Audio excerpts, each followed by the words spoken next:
सियावर रामचंद्र की जय। सियावर रामचंद्र की जय। श्रद्धेय मंच, सभी संत एवं ऋषिगण, यहां उपस्थित और विश्व के कोने कोने में हम सबसे साथ जुड़े हुए सभी राम भक्त, आप सबको प्रणाम, आप सबको राम राम।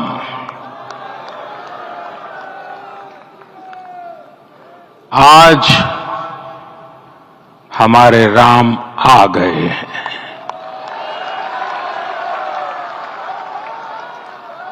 सदियों की प्रतीक्षा के बाद हमारे राम आ गए हैं।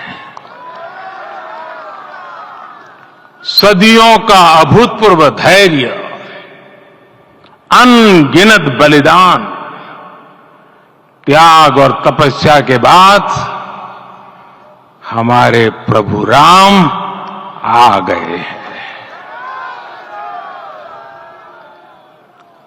इस शुभ घड़ी की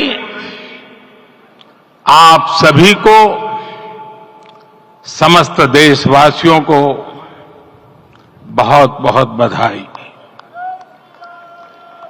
मैं अभी गर्भगृह में ईश्वरीय चेतना का साक्षी बनकर आपके सामने उपस्थित हुआ हूं। कितना कुछ कहने को है, लेकिन कंठ अवरुद्ध है। मेरा शरीर अभी भी स्पंदित है, चित्त अभी भी उस पल में लीन है।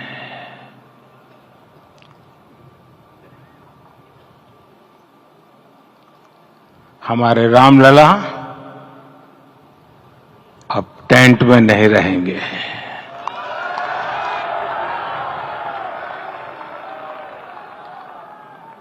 हमारे रामलला अभी दिव्य मंदिर में रहेंगे।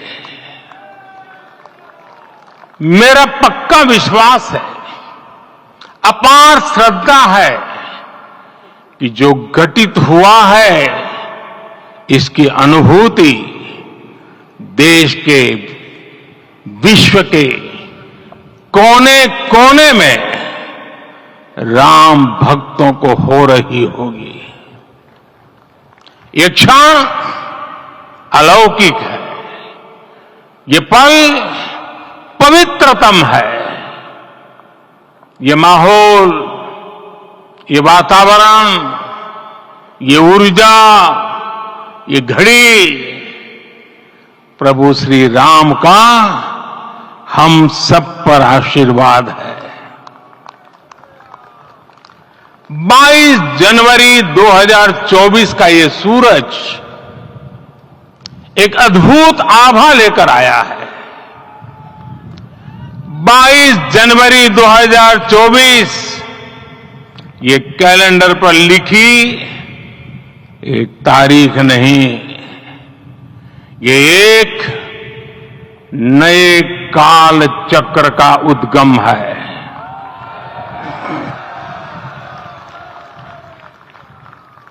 राम मंदिर के भूमि पूजन के बाद से प्रतिदिन पूरे देश में उमंग और उत्साह बढ़ता ही जा रहा था। निर्माण कार्य देख देशवासियों में हर दिन एक नया विश्वास पैदा हो रहा था। आज हमें सदियों के उस धैर्य की धरोहर मिली है। आज हमें श्री राम का मंदिर मिला है। गुलामी की मानसिकता को तोड़कर उठ खड़ा हो राष्ट्र। अतीत के हर दंश से हौसला लेता हुआ राष्ट्र ऐसे ही नव इतिहास का सृजन करता है।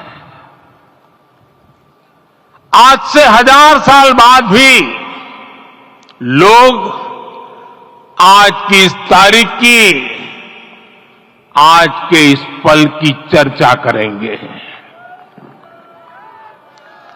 और ये कितनी बड़ी राम कृपा है कि हम सब इस पल को जी रहे हैं, इसे साक्षात घटित होते देख रहे हैं। आज दिन, दिशाएं, दिगंत सब दिव्यता से परिपूर्ण है। ये समय सामान्य समय नहीं है।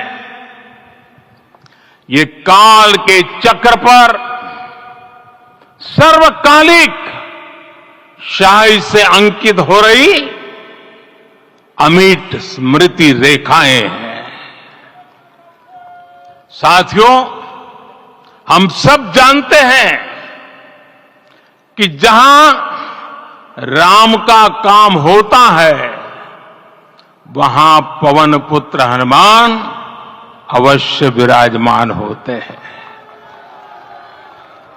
इसलिए मैं राम भक्त हनुमान और हनुमान गढ़ी को भी प्रणाम करता हूं।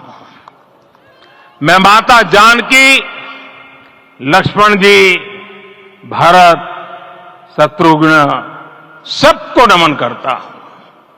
मैं पावन अयोध्यापुरी और पावन सरयू को भी प्रणाम करता हूं। मैं इस पल दैवीय अनुभव कर रहा हूं कि जिनके आशीर्वाद से ये महान कार्य पूरा हुआ है।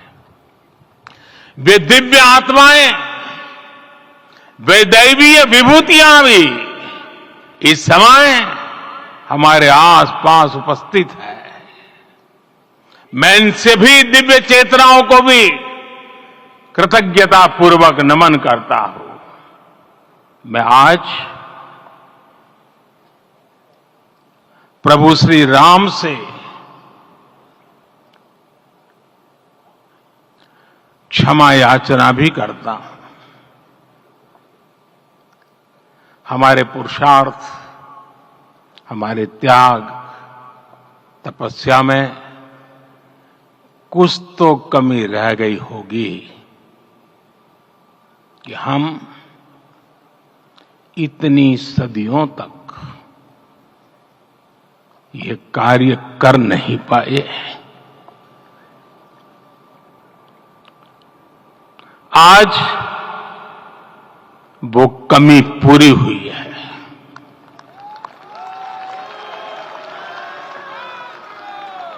मुझे विश्वास है प्रभु राम आज हमें अवश्य क्षमा करेंगे। मेरे प्यारे देशवासियों, त्रेता में राम आगमन पर पूज्य संत तुलसीदास जी ने लिखा है, प्रभु बिलो की हर से पुरबासी, जनित वियोग विपत्ति सबनासी। अर्थात प्रभु का आगमन देकर ही सब अयोध्यावासी, समग्र देशवासी हर्ष से भर गए। लंबे वियोग से जो आपत्ति आई थी, उसका अंत हो गया। उस कालखंड में तो वो वियोग केवल 14 वर्षों का था,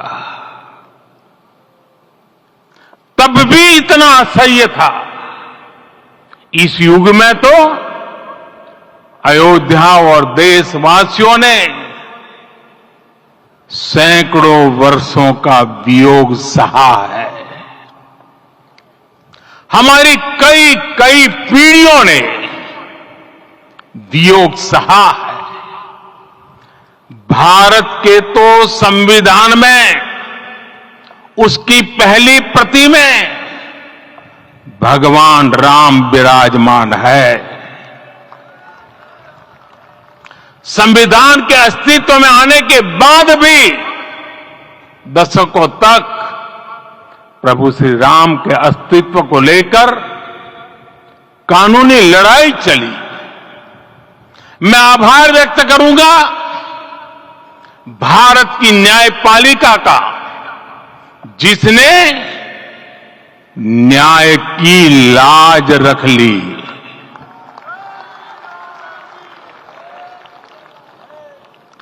न्याय के पर्याय प्रभु राम का मंदिर भी न्यायबद्ध तरीके से ही बना। साथियों, आज गांव-गांव में एक साथ कीर्तन संकीर्तन हो रहे हैं। आज मंदिरों में उत्सव हो रहे हैं, स्वच्छता अभियान चलाए जा रहे हैं। पूरा देश आज दीपावली मना रहा है। आज शाम घर घर राम ज्योति प्रज्वलित करने की तैयारी है। कल मैं श्री राम के आशीर्वाद से धनुषकोडी में राम सेतु के आरंभ बिंदु अरिचल मुनाई पर था। जिस घड़ी प्रभु राम समुद्र पार करने निकले थे, वो एक पल था जिसने काल चक्र को बदला था। उस भावमय पल को महसूस करने का मेरा ये विनम्र प्रयास था। वहां पर मैंने पुष्प वंदना की। वहां मेरे भीतर एक विश्वास जगा कि जैसे उस समय काल चक्र बदला था, उसी तरह अब काल चक्र फिर बदलेगा और शुभ दिशा में बढ़ेगा। अपने 11 दिन के व्रत अनुष्ठान के दौरान मैंने उन स्थानों का चरण स्पर्श करने का प्रयास किया जहां प्रभु राम के चरण पड़े थे। चाहे वो नासिक का पंचवटी धाम हो, केरला का पवित्र त्रिपायर मंदिर हो, आंध्र प्रदेश में लेपाक्षी हो, श्रीरंगम में रंगनाथ स्वामी मंदिर हो, रामेश्वरम में श्री रामनाथ स्वामी मंदिर हो, या फिर धनुषकोडी।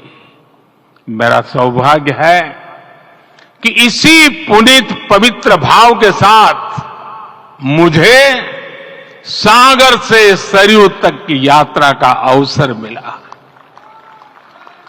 सागर से सरयू तक हर जगह राम नाम का वही उत्सव भाव छाया हुआ है। प्रभु राम तो भारत की आत्मा के कण कण से जुड़े हुए हैं। राम भारतवासियों के अंतर मन में विराजे हुए हैं। हम भारत में कहीं भी किसी की अंतरात्मा को छुएंगे तो इस एकत्व की अनुभूति होगी, और यही भाव सब जगह मिलेगा। इससे उत्कृष्ट, इससे अधिक देश को समायोजित करने वाला सूत्र और क्या हो सकता है। मेरे प्यारे देशवासियों, मुझे देश के कोने कोने में अलग अलग भाषाओं में रामायण सुनने का अवसर मिला है, लेकिन विशेषकर पिछले 11 दिनों में रामायण अलग अलग भाषा में अलग राज्यों से मुझे विशेष रूप से सुनने का मौका मिला। राम को परिभाषित करते हुए ऋषियों ने कहा है, रमन्ते यस्मिन्